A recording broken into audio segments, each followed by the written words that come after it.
is suggesting for a minute, are they, that being a parent isn't a job? Parenting a job itself, but I think flexible working, where it really comes into play, is it provides a gateway for those parents that currently cannot work. It provides them a gateway into the working world. I think it's a fantastic idea, and I think every single employer should look into that as an option. It's a fantastic idea, Chrissy, unless you're an employer. I would have thought you can't get people through sickness, through holiday, through when they want to work and when they don't want to work. Why even bother thinking about working? Why not just get paid for sitting at home doing nothing? Because flexibility isn't just about term time only contracts. I myself, as a working mum, having a flexible employer, it means that I can still continue my work duties when children are ill. Recently, my daughter had a huge allergic reaction. It resulted into an A&E trip. If that wasn't a flexible employee, it would mean I'd have to have time off. Whether that's paid or unpaid, it can be detrimental to the employer and the employee. So by allowing me to work from home and offering more flexibility, employers offer different time scales. So it doesn't always mean that you have to work a 9 to 5 anymore. It might mean that you're best suited to work later on in the evening and pick up your work that way. I just think it's fantastic. GB News, the People's Channel. Hi there, I'm Michelle Dewberry, and I'm going to take a second to tell you all about my show, Jubes & Co. We start off with the issues of the day. We then bring in both sides of the arguments. We get rid of the disrespect, and then you throw me into the mix. And trust me, I'll tell it exactly how it is. And then, of course, the magic ingredient, you at home. We mix it all together, and what have we got? In my opinion, the best debate show in town. Monday to Friday, 6 till 7 on GB News, Britain's news channel.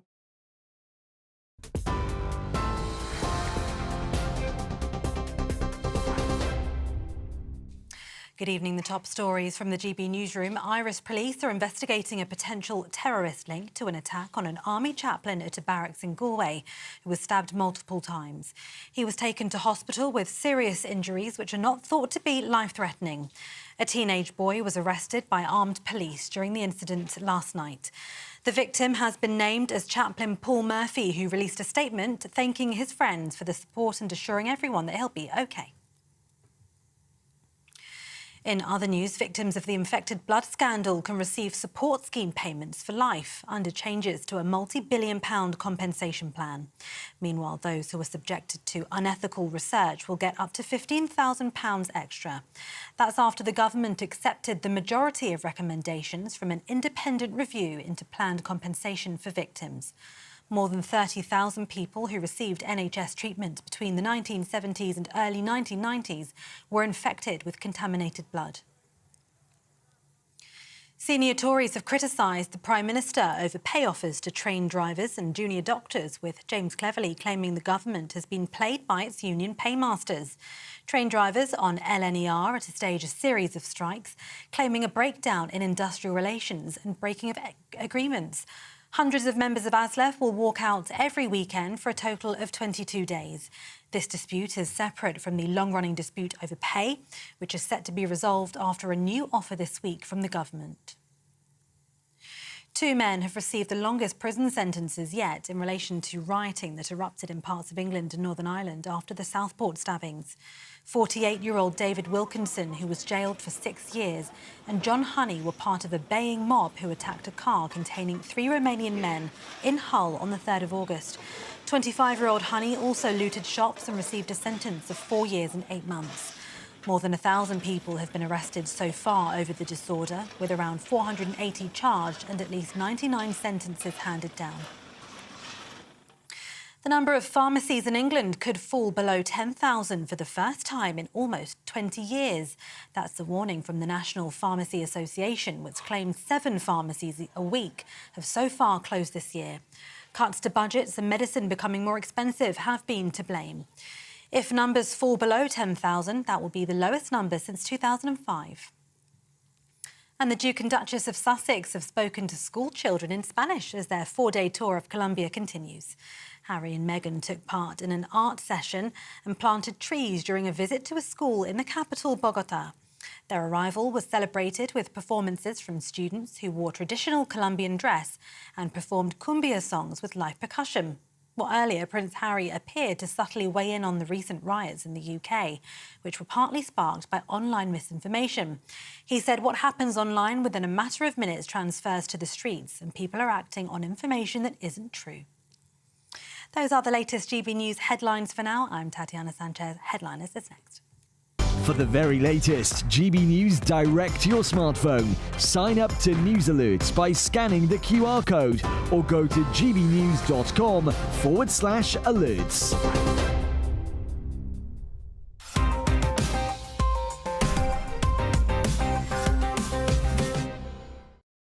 Thank you, Tatiana, and hello and welcome to Headliners, your first look at Saturday's newspapers with 3 comedians. I'm Leo Kerson. I'm here with 2 of the most available comedians we could find, Cressida Wetton and Bruce Devlin. How are you both doing? Good. How are you?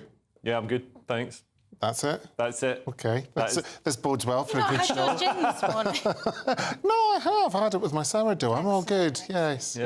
You're looking very smart in your linen jacket. This is... It's kind of... In his regatta phase. I'm in my regatta era. That's the thing. I know a lot of people are having a brat summer. I'm combining the two. You're having a Cambridge Riviera summer. I like it. Henley. Yeah. Yes. Beautiful stuff. Anyway, that's the chit-chat out of the way. Let's have a quick look at Saturday's front pages. The Times leads with strike pain for travellers despite big wage rises. The Daily Mail has Labour lost control of the unions already? We'll cover that in a moment. The Telegraph has we made mistakes over Letby, admits CPS. The Express has life or death, tragic reality of scrapping winter fuel payments. The Guardian has Home Office unit to curb teenage violent crime. And finally, the Star has want to make loads of mates, just diss a buddy. My best pal's a backstabber. And those were your front pages.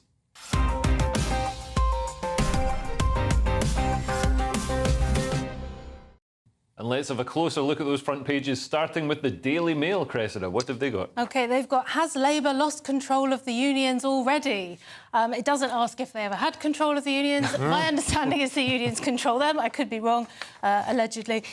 So, yeah, Keir Starmer, they've agreed that they're going to pay 14% increase to train drivers, which is massive. The Tories are going to pay 8% over 2 years.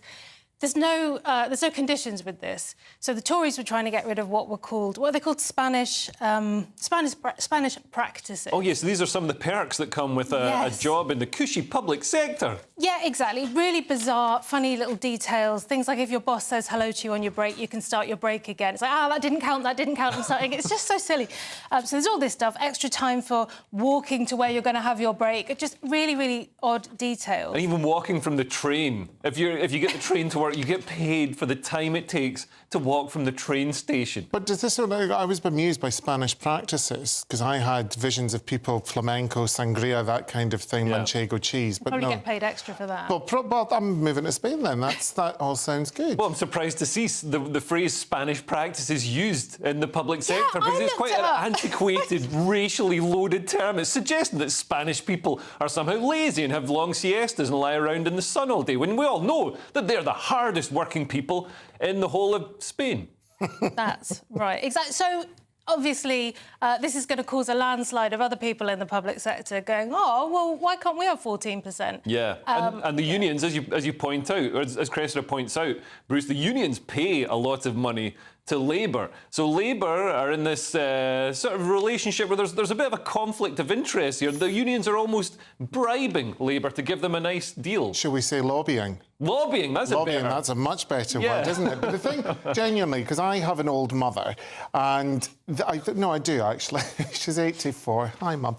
She doesn't get this on her Freeview. But where the money is coming from, apparently, is going to be coming from the winter fuel allowance. Is that being scrapped? Am I correct in thinking Well, about Labour are trying not to say... But they're going to have to get the money from somewhere. Well, of course, yes, and that's the accusation. They will come from winter fuel payments, that costs of train tickets will go up, so you get to be excited about being on time, but you've got to pay more. But this was the other thing. So a lot of my friends who did vote Labour in the election, they're going to nationalise the services, and you're like, well, good luck with that, because as I understand, they're all franchised and not necessarily primarily with companies that are based in here, and who knows how long the contracts are. So I don't know how long it'll take in which to get that. Yeah, I'm sure it's going to be a complete mess, and I look forward to making fun of it. Next, we've got The Guardian, Bruce. What have they got in the cover? Well, this is to do with someone who's to do with the Labour Party, and that's one Yvette Cooper, who's not my favourite person. I much prefer Emily Thornberry.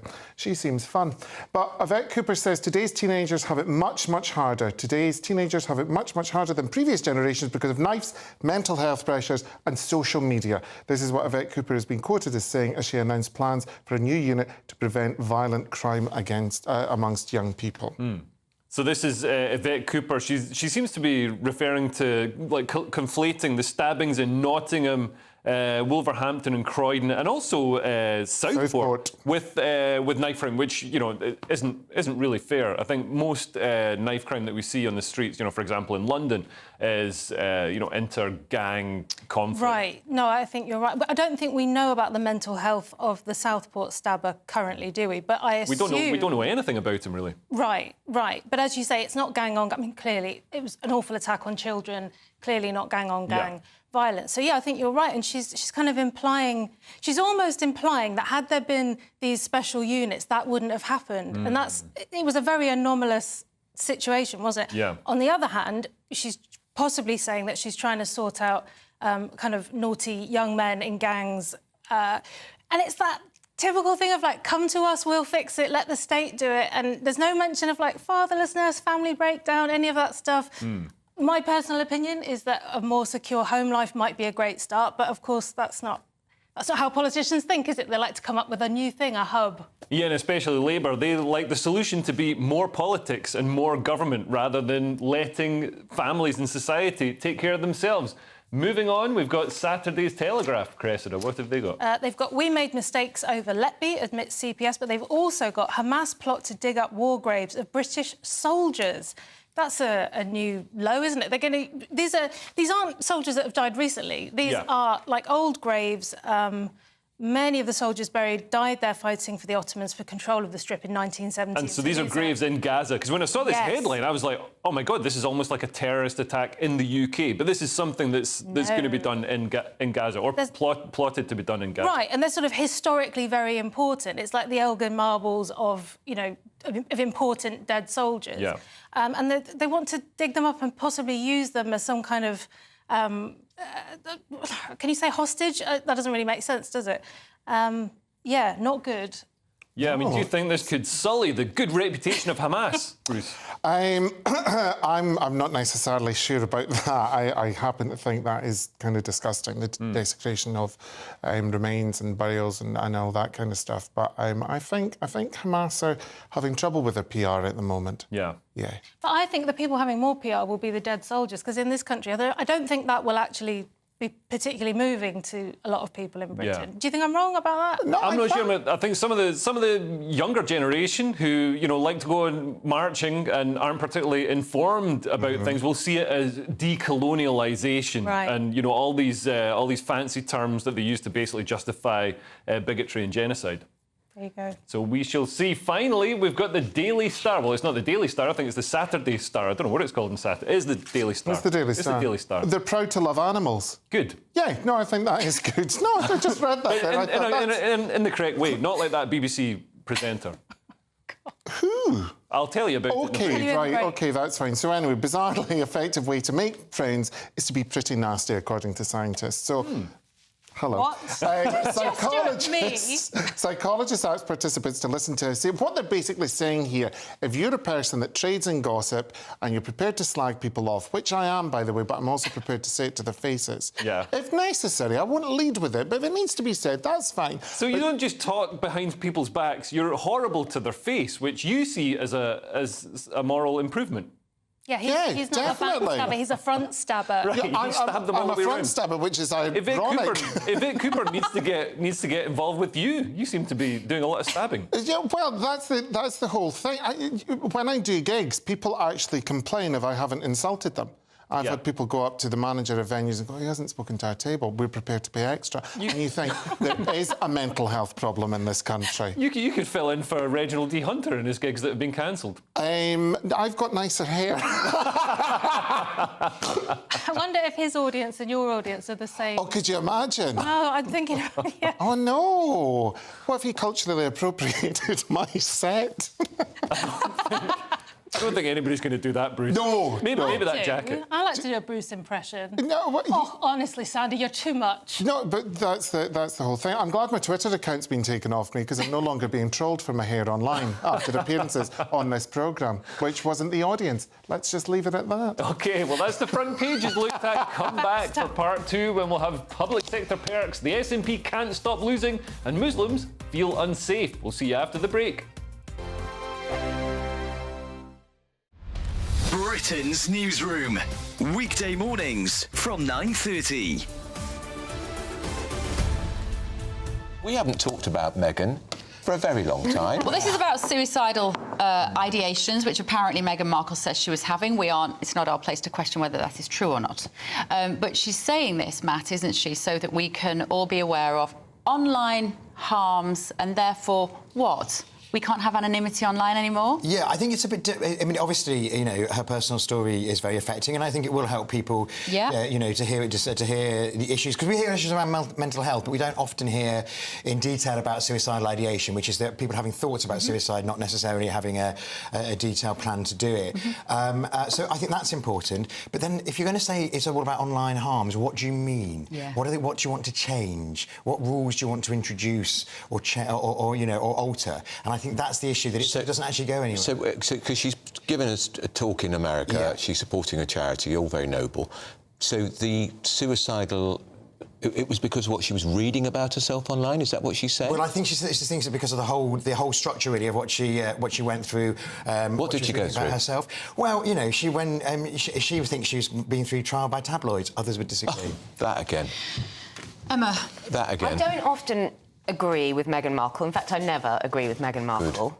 But actually, on this, I'm reaching a point where I think the anonymity online and the abuse and the vitriol and the violence and the threats that you can fling at people online is actually really getting too much. And I think that it is dangerous. And I do think that when you receive really hateful, blasphemous messages from people, and it's always the be kind, the kind of hate mob, the kind of, well, we know who we're talking about. They're almost 99.9% anonymous. And I think we do need to look at that. GB News, the People's Channel. Good afternoon, Britain. Your lunchtime update on the stories that matter across the UK. From breaking news and insightful analysis, inspiring stories and lively debates. Are you comparing yourself to a former Prime Minister? Which is it? Stay informed, stay updated, stay entertained. I just don't know how anyone would not want to be there. Every weekday from midday. We are Good Afternoon Britain, only on GB News. Britain's news channel. Join me, Camilla Tominey, for a frank and honest discussion with those in power that cuts through the spin and gets to the heart of the issues shaping our nation. You haven't confirmed that you want to stand as leader, but you haven't ruled it out either. This report basically says that he's not fit to stand trial. Is he indecisive? Incompetent? I deliver the dose of reality Westminster needs. That's the Camilla Tominey Show at 9:30 every Sunday on GB News, the People's Channel, Britain's news channel.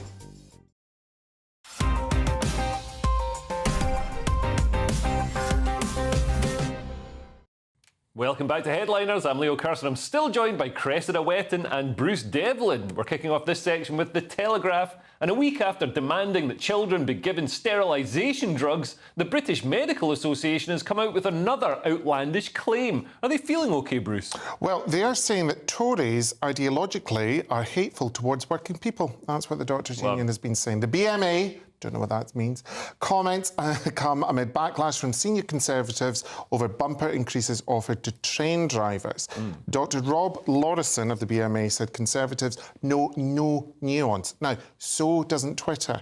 I want that pointed out and I will let it go, but they did take my account off me for something really ridiculous. So I know that nuance is a very difficult thing for people to grip.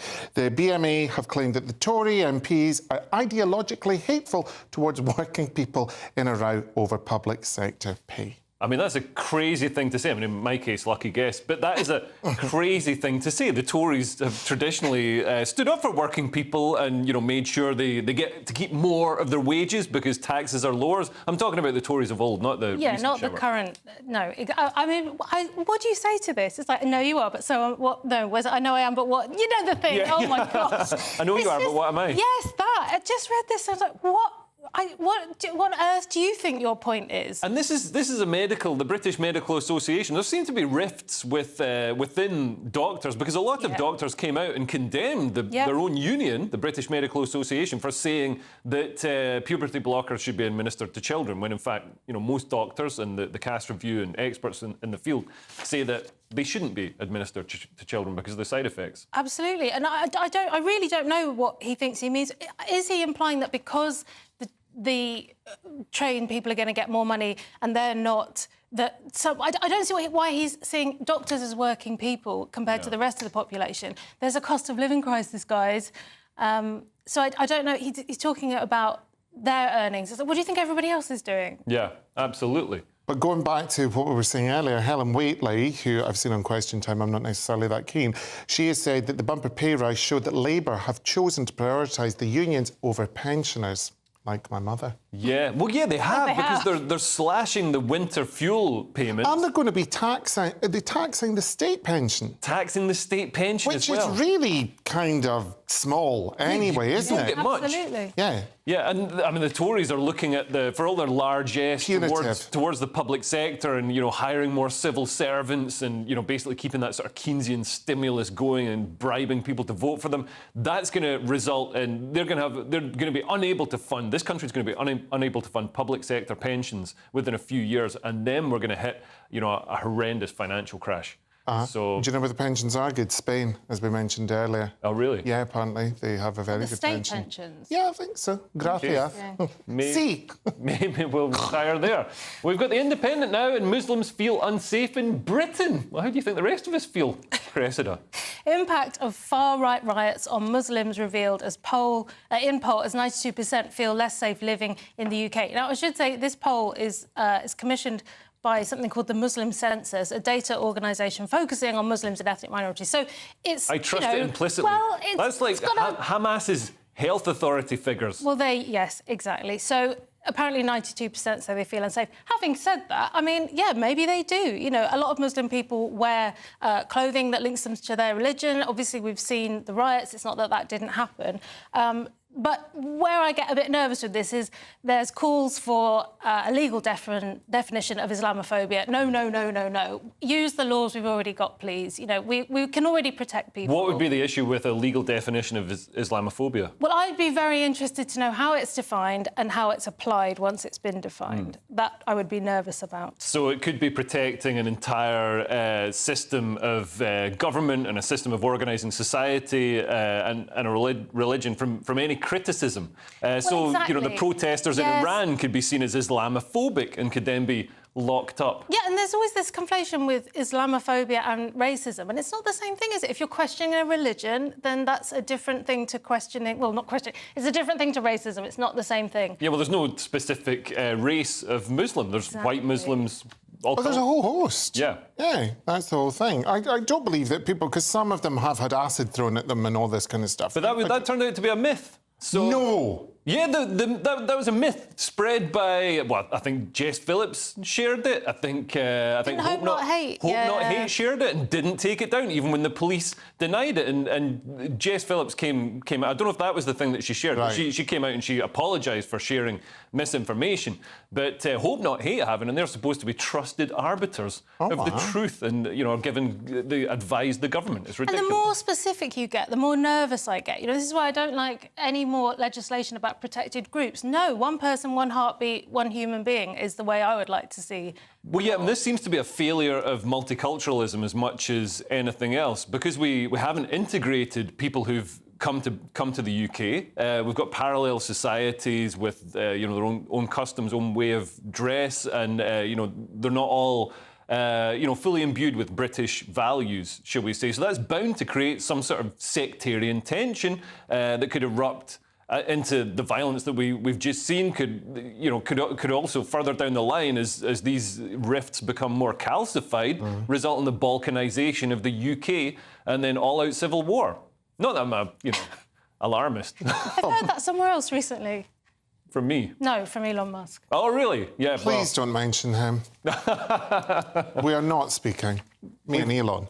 Of course, Twitter. Well, he's speaking to me. Oh, you got banned from Twitter. I'll put in a word for you. Could you? We've got I can't believe, Elon Musk takes over Twitter and you still get banned. What on earth? How bad I had was that, the thing? honestly, I had that account. I know I'm boring, right? We'll move on. But I've had that account for like 17 years. Right. And all I said was the following, right? It was careful no, I'm not going to do it. No, I will not be spoken to like this in public. Thank you. Can I assist?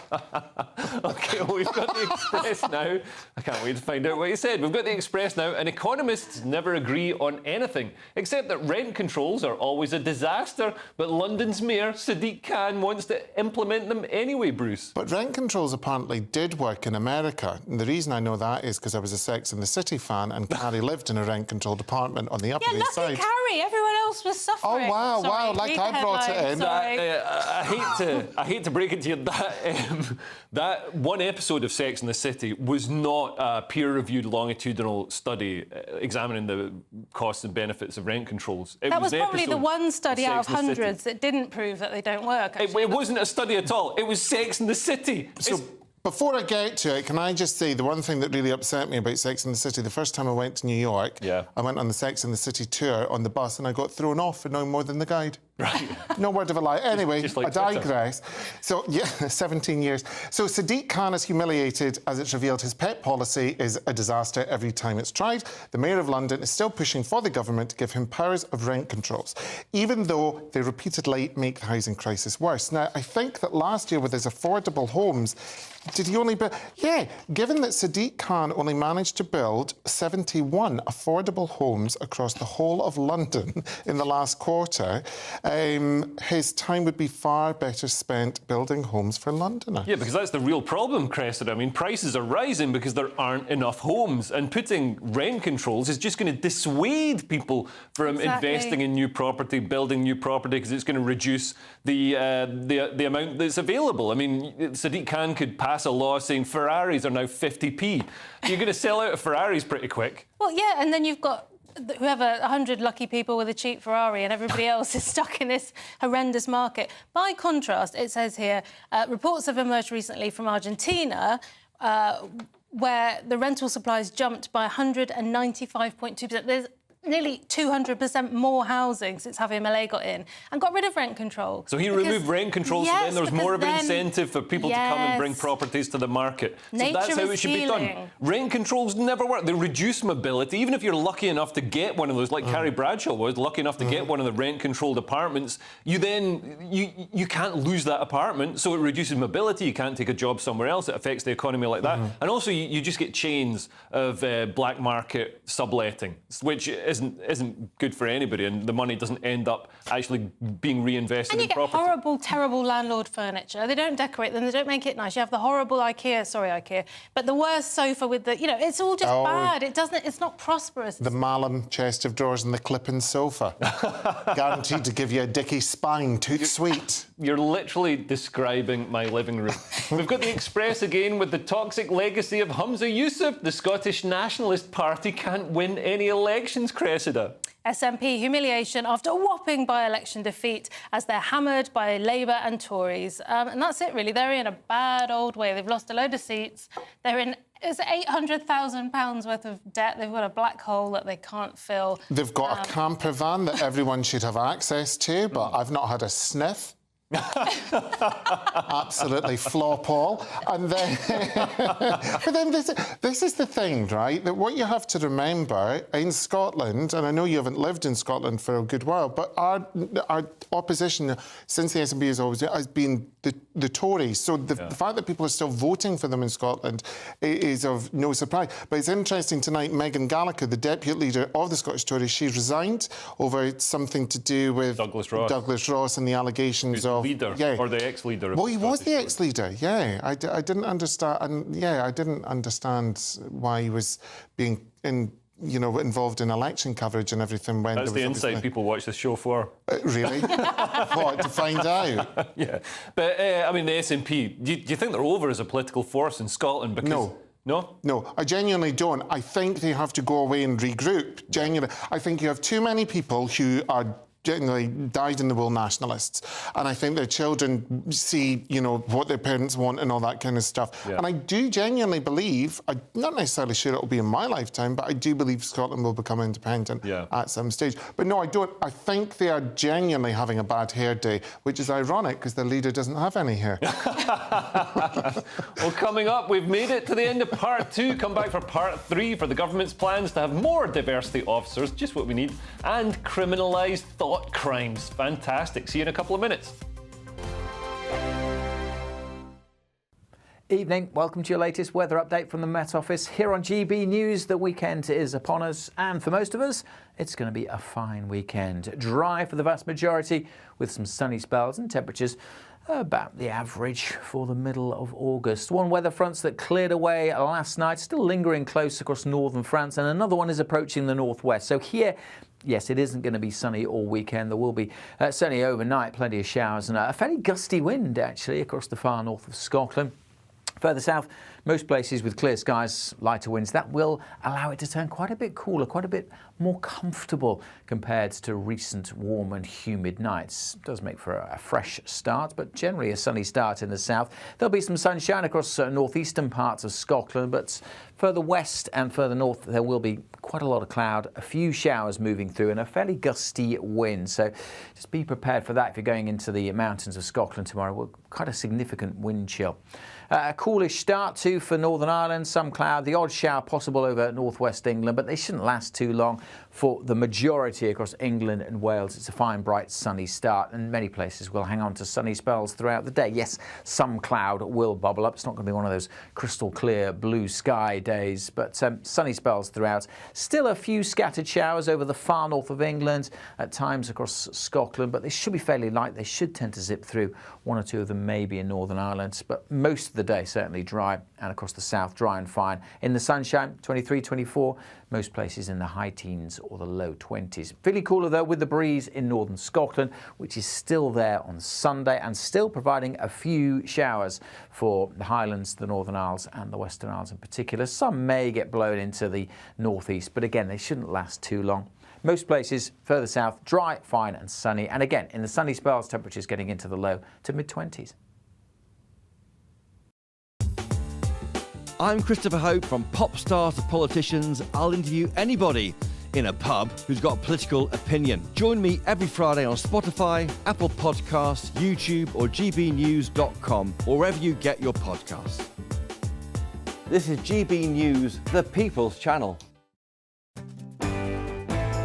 Hello there, I'm Eamon Holmes. Thank you for joining us on GB News, Britain's news channel. Join me, Nana Akwe, for an informative, interactive news programme with a difference. It's fun. It's true. You're not wrong. No one will be cancelled. Lovely. Join me from 3 p.m. every weekend, only on GB News, Britain's news channel. I'm Isabel Webster. Thanks for joining us on GB News, Britain's news channel.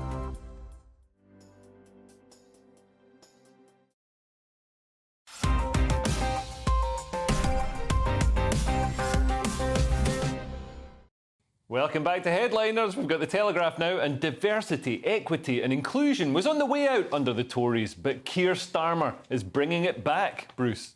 Now, this is a ban on civil service diversity jobs could be reversed. So, although we are aware it should be the best person for the job across the board in anything, you see it in, you know, civil servants' jobs. Dare I say, some people say you see it in the world of comedy. Oh, yeah. Yeah. Surely not. Yeah, no.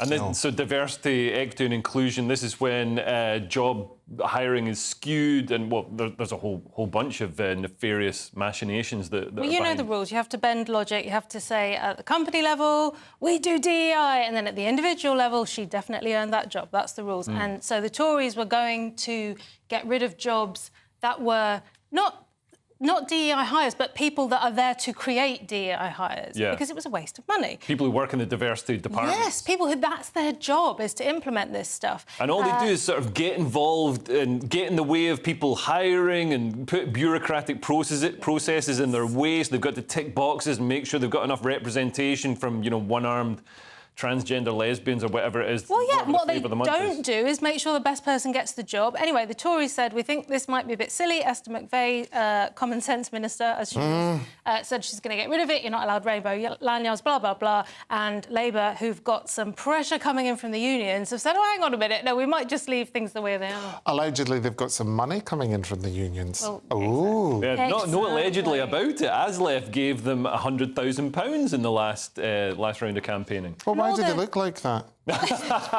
could spend it on hair and makeup. And all the Labour people are saying, no, you can't get rid of it. There's no evidence base for getting rid of this. It's like, I think we do know that paying people for jobs that... I mean, I just think, you know, what evidence do you need? They have. They've done studies, because they used to do studies that showed that diversity, equity and inclusion was an incredible boon to companies, but those studies were always done by diversity, equity and inclusion departments. So, you know, they're marking their own homework. Now the studies show that there's no benefit, no tangible benefit in terms of profitability or efficiency or anything like that to diversity, equity and inclusion. In fact, it is just a bureaucratic process that gets in the way of things. But Keir Starmer, as the #1 bureaucrat this side of, you know, the Soviet Union, obviously loves any form of bureaucracy, any form of controlling what people think and say and can do. So no wonder he's a big fan of DEI. Yeah.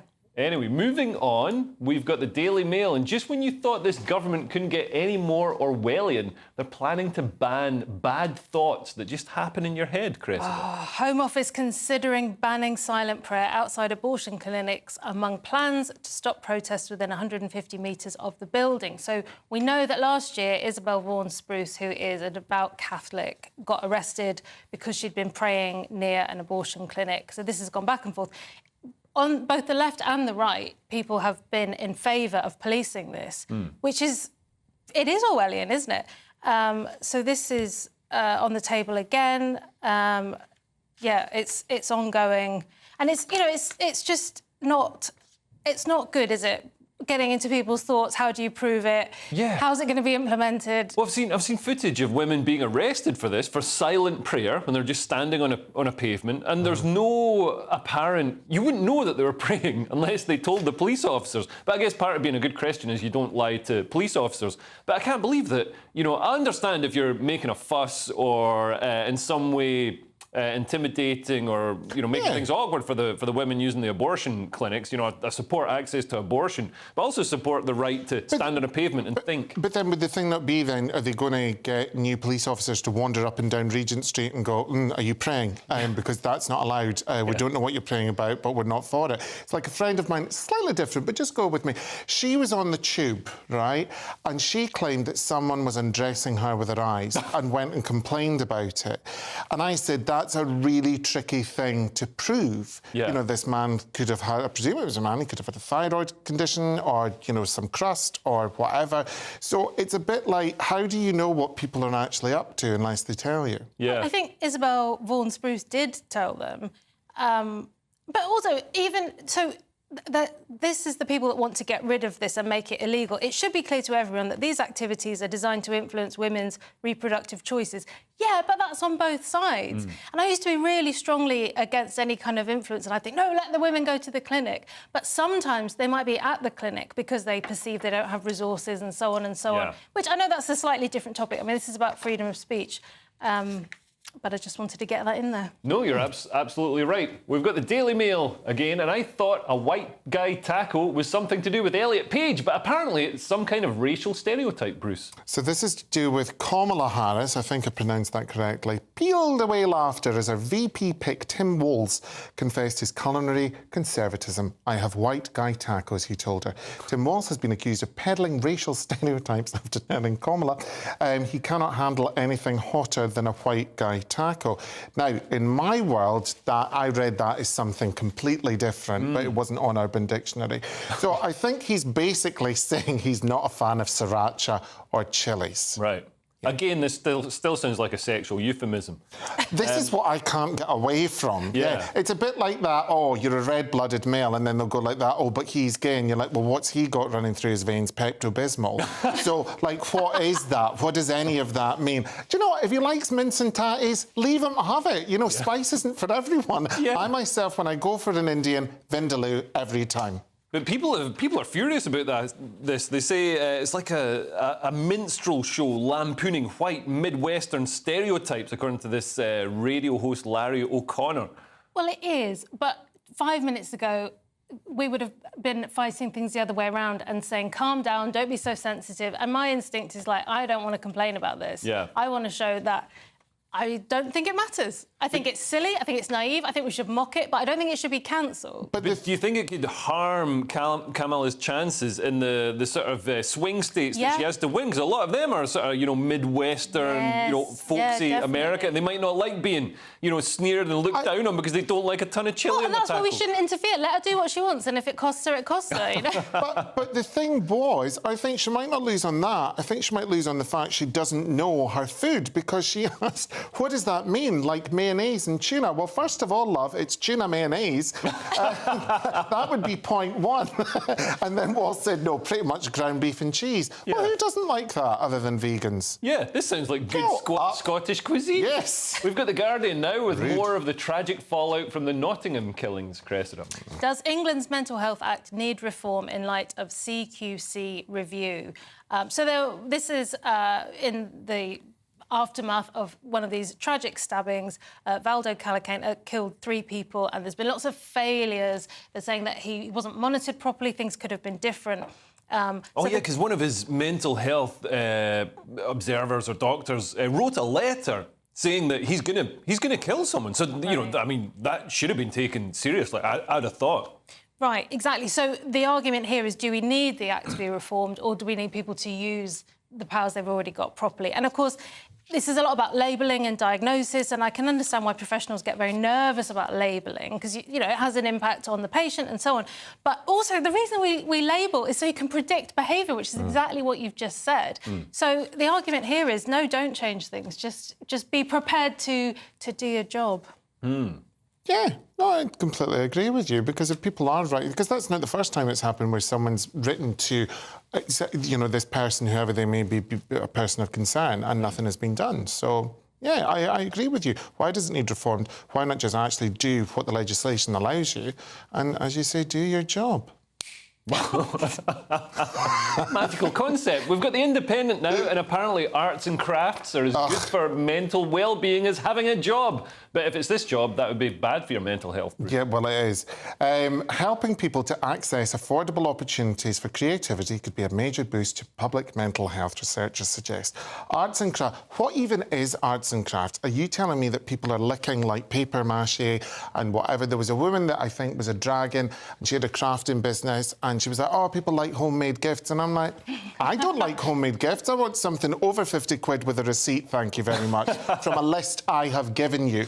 So I am not into this at all. I don't think it alleviates depression. Do you know what brings you happiness? Things that are bought in nice packaging. Not a load of rubbish. You know, no one wants pasta. I mean, I'm sure you will enjoy your pasta pictures from your daughter and all that kind of stuff when that happens. But really... But you've missed the point, because it's not the benefit of the person getting the pasta picture, it's the person doing the pasta picture. I just don't think they should be encouraged. Well, what I don't like is that they're saying it's as good for mental well-being as having a job. No! But that's... No! Absolutely not. Arts and crafts do not pay the rent, and we all should know that. Whether it's controlled or otherwise. But all comedians start out unpaid. You have to slog around... they have a job. Yeah, you have to slog around the circuit. I mean, did you do that for your mental health? Well, that's a very good question, isn't it? Yeah, I think... Yeah, it's... I genuinely didn't. It was the only thing that I never was sacked from. I've tried a whole host, and I mean that quite seriously. I've tried every job. I just can't deal with people. I can honestly see you getting sacked from comedy at some point. I can see sacked from Twitter. You could be next week's Reginald D. Hunter. I've told you. That's culturally appropriate in my hair. Join the Free Speech Union. Oh, you have, haven't you? Yes, I have. Yeah, very wise. Yes. On your advice. Well, I think we should all join. That's part 3 done. Coming up, we've got just the final section to go. Join us in the final section for Jimmy Savile detergent, and a zookeeper nearly becomes dinner for some lions. Don't go anywhere.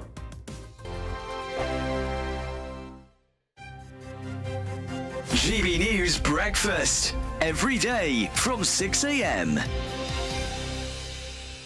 Losing someone, saying goodbye, never easy, but there is a way, maybe, to make it slightly more manageable, depending how you think. Yeah, we're going to speak now to the comedian and British icon, frankly, Paul Chuckle.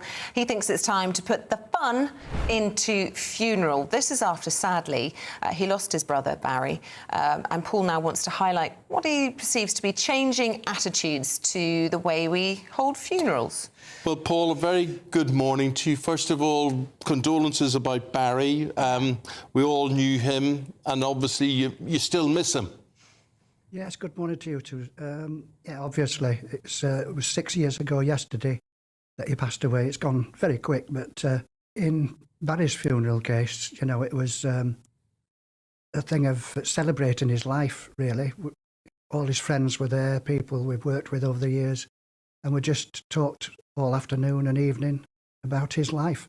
It's more of a celebration. New research from Co-op Funeral Care says that people are more coming round to this way of thinking, that in the way they dress and what they sing, and taking selfies at funerals, all sorts of things. And by and large, I mean, bearing in mind how you said goodbye to Barry, which I believe was at Rotherham Football Club, was it? Exactly, yeah. I mean, it's always a very sad day when you lose someone. But as a report from Co-op Funeral Care says, a funeral doesn't have to be a sad day, which it wasn't there. See, Barry and myself always been big Rotherham United fans, and the thing was to have his funeral, really, most of his funeral on the day at New York Stadium.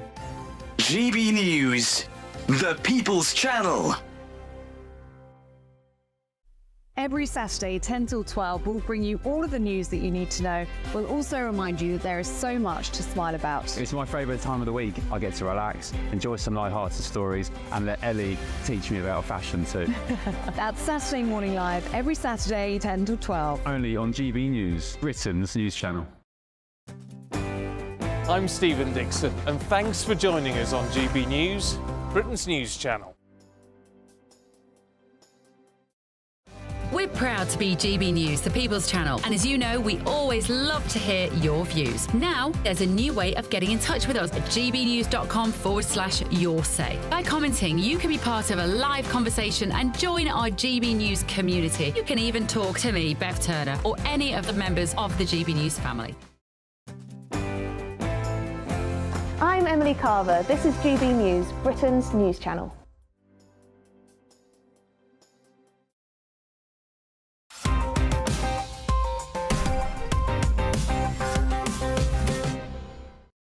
Welcome back to Headliners. According to the Daily Mail, kids are getting smarter, Cressida. They are. How the A-level class of 2024 could be the smartest year ever after students defied expectations to score record amount of A's and A stars. Don't we hear this a lot every year? Oh my God, didn't they do well? Is it grade inflation? It might be grade inflation. Aside from the pandemic years, which were artificially generous, it says here, this has been a really impressive year. It's been the best year. The proportion of A grades rose to almost 1 in 10, 9.3% getting A's. That's a lot, isn't it? And then later on, grade inflation gets mentioned. And Chris McGovern, for the Campaign for Real Education, says attributing a rise in grades to ability was not a believable explanation. He thinks it's grade inflation. He says young people want to do well in their A-levels, but they also want to know the truth. Ooh. We don't want false credit. No, we don't want false credits at all. Did you go to university? Yes, I did. Yes, I didn't. Did you get A-levels or higher or whatever they're called? No, I got kind of asked to leave school. I did Same thing would happen now if you turned up at one. Oh, well, could you imagine? Hi, where's the bar? No, I have standard grades, which were, I don't know what the equivalent down here was, and I got Latin, French and music. And that was it. I know. Whoa. And do you know the other reason I took Latin was because I was morbidly obese when I was at school. And I used to get really bullied and I got off PE. OK, well, there we go. That's a good tip. If you want to get off PE, we've got the Daily Star now, and a couple of social media stars have split up. I'm not sure I've heard of them, Bruce. Right, OK, well, I vaguely have, just because of the gram, but the people that are on the programme Love Island, right?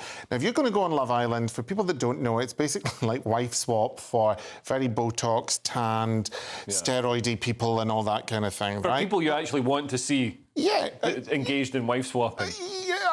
They're too so young. Confident that they wear bikinis as their outfit, don't they? Or trunks or whatever. It's too young for me. I don't like the programme. But and who are these two? So, you know Tyson Fury, the boxer? Oh, yeah. One of them's his brother, Tommy Fury, and the other is someone called Molly May, who is an influencer. Now, that's a very important job. I don't know what it is. Like Justin Welby. Who's that? He's a type of influencer. He's just got a lot of opinions on how we should live. He's never been on Love Island, although I would pitch that. I thought it was like Justin, the wine guy from Instagram. But anyway, so they've got a wee baby called Bambi. Now, what they're basically saying is, because Tommy's alleged to have cheated on Molly, right? With a Danish woman. With a Danish woman, yeah. But I think woman, is that not bad enough? That, you know, what's Danish woman about? I've got images of, like, you know, a strapping Viking blonde. Oh, Helga. Yeah. Just eating raw Danish bacon, screaming, take me now. Pastry in each hand. Lovely buns. Poor Molly May. So, poor Molly May. This is the whole thing. But then Molly May, she made an outrageous statement. I can't remember what it was, but it was similar to when Linda Evangelista was quoted all the years ago to say, I don't get out of bed for $10,000 a day. And it was something to do with female work ethic. And I remember she had a bit of a backlash. Now, I'm not saying she deserves all this, but what they're basically saying off the back of this, that Gen Zers, which are these, apparently we're not, they have no reason to make our relationship work anymore. And you're like, no, because they're independently wealthy. Everyone thinks they're attractive. So why wouldn't they do what they wanted to do? So we're going to see further breakdown of the family unit because of this. Yeah, I don't fancy the chances for the child. I don't know the kids. Bambi. Bambi, sorry. Bambi. Sorry, Bambi. That's what they've called the child. Yeah. You know, and people think I'm the problem. Really? We've got the Daily Star again with a shop in trouble for selling Jimmy Savile detergent. It gives you the perfect whitewash, but only while you're alive, Cressida. Nice. Antique shop owner defends sick Jimmy Savile detergent on sale for £100 in store. So this person's got a product. It's this. I mean, why is there a Jimmy Savile detergent anyway? What a weird idea. I think it was brought out some time ago, before he was known as a wrong-un. Yeah, doubly wrong. Go on. But the laugh is the shop's called Den of Iniquity. in Whitby, by the sea. That's the perfect product for it. Well, that's the whole thing. So they are on brand. I'm not... The powder was named Jimmy Dazzle. I mean, good Lord. But then in the middle of this, it says naked bloke found in field being gored by cow after sexually abusing it. No, that's a different story. Oh, right, sorry. That shouldn't have been in there. That was a Russian man who tried to have sex with a cow in Thailand. So Jimmy Savile would have approved. No, the cow, I've spoken to the cow. I can see why they put the two stories together. Yeah. What I like about this, though, is that the shop owner says you can't delete history, and it's absolutely standing their ground and saying, no, I'm not getting rid of this.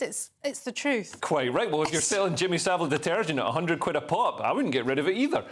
We've got the eye now, and apparently phone signal in the UK is bad, Bruce. Oh, no, and it is, and I think everyone knows that. You're not imagining it. The UK phone signal is really, really bad. I notice it particularly. O2 is fine up in Scotland, but in places like Birmingham, Newcastle, Cardiff, London, I find it really difficult. Then the alternative, because you're told go on Wi-Fi, that BT Internet Street Wi-Fi or hotspot, that is rubbish. The stuff on the trains is rubbish. But people are basically saying that 5G is pretty much a kind of hoax. We thought everything was going to be much better, and it seems to keep... My phone, genuinely, I was waiting for it to be taken to the airport. I was just doing some shopping, and my 5G dropped out for like 15 minutes. Oh, my God. I really panicked. No, I was unbelievable. Yeah. Yeah. In this day and age. Well, let's quickly squeeze this last story in. It's the Telegraph, and this must be every zookeeper's worst nightmare, Cressida. Trainee worker locked in lion enclosure at Belfast Zoo. What? So this guy is a trainee, and I don't think this was on purpose, by the way. It wasn't like, this is how you teach them, see how you get on. Like when you send them to the shop to get some elbow grease. Yes, exactly. Tartan paint, put some water in the shallow end. Exactly. No, it was none of that. This was somebody that genuinely made a mistake and locked their colleague in with lions. And amazingly, the person isn't hurt. They really should be. Yeah, it's a lion. But that's kind of like a Morrison's near where I live. Someone was found in the disabled toilet the next day dead. So people hadn't done due diligence then. So it can happen. And there was a boy that broke into Camperdown Zoo and was mauled by Jeremy the bear when I was at school. Oh, my God. That's true. Yeah, and he lost his arm. There are cases of people so this person's very breaking lucky. in with mental health issues or whatever and then getting gored by... That's true. And then there's occasionally these amazing cases where a child falls into an enclosure and a lovely monkey doesn't do anything bad. And meanwhile, the parents are having a heart attack and then the child gets handed back unharmed. Oh, by the monkey? Yeah. R.I.P. Can we just say R.I.P. Harambe? He is the gorilla of the nation's hearts and he should never have been shot. He should never have been shot.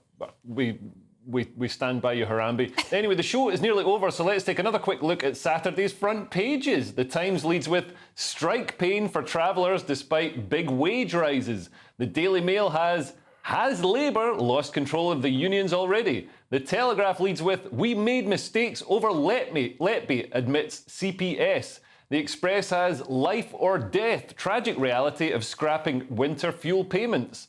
The Guardian has Home Office unit to curb teenage violent crime. And finally, the Daily Star has wanna make loads of mates, just diss a buddy. My best pal's a backstabber. And those were your front pages, and that's all we have time for. Thank you to my guests, Cressida and Bruce. Josh Howie will be here tomorrow at 11 p.m. with Adam Kumis and Lewis Schaefer. And if you're watching at 5 a.m, stay tuned for breakfast. Goodbye. That warm feeling inside from Boxed Boilers, sponsors of weather on GB News. Evening, welcome to your latest weather update from the Met Office here on GB News. The weekend is upon us, and for most of us, it's going to be a fine weekend. Dry for the vast majority, with some sunny spells and temperatures about the average for the middle of August. One weather fronts that cleared